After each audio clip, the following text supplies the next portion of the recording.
नमस्कार मंडळी, सी आणि माझी रेसिपीमध्ये तुमचं स्वागत आहे. ही रेसिपी तुम्ही नक्की ट्राय करा, तुम्हाला नक्की आवडेल. त्यासाठी सर्वप्रथम आपल्याला तीळ आणि शेंगदाणे भाजून घ्यायचे आहे. त्याचा कूट करून घ्यायचा आहे बारीक असा. सर्वप्रथम कढईमध्ये तेल गरम झाले की जिरं, लसूण घालून घ्यायचा. नंतर कांदा घालून घ्यायचा. छान असं परतून घ्यायचं 1-2 मिनिटपर्यंत. थोडासा कांदा मऊसूत झाला की त्यामध्ये आपण मसाले ॲड करणार आहोत. मसाल्यामध्ये लाल तिखट घालून घ्यायचं आहे आपल्या चवीनुसार, कमी जास्त. त्यानंतर आपण गरम मसाला घालणार आहोत. हळद घालून घ्यायची आहे. त्यानंतर मी मेथीची भाजी बारीक चिरून स्वच्छ धुवून घेतली होती, तीही यामध्ये आपण ॲड करून घ्यायची आहे. बारीक चिरली होती. त्यानंतर मीठ घालू याला 1-2 मिनटं परतून घ्यायचं आहे की भाजी आपली मऊसूत झाली पाहिजे. त्यासाठी सी आणि माझी रेसिपीला सबस्क्राईब नसेल केलं तर नक्की करा. यामध्ये आपण टोमॅटो ॲड करायचा आहे.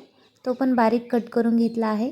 त्याला 1-2 मिनटं परतून थोडंसं पाणी घालायचं आणि याला आपल्याला छान असं शिजू द्यायचं बारीक गॅसवर 5 मिनिट. त्यानंतर आपल्याला यामध्ये तीळ आणि शेंगदाण्याचा कूट ॲड करून परत याला आपल्याला 1-2 मिनटं तेलावर परतून घ्यायचं आहे.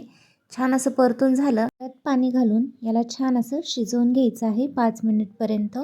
आता ही शिजून झालेली आहे भाजी. आता आपण डिशमध्ये काढूया. हे बघा, तयार आहे आपली मेथीची भाजी. नक्की ट्राय करा आणि कशी वाटली कमेंट करून सांगा. चॅनलला सबस्क्राईब नसेल केलं तर नक्की करा. धन्यवाद.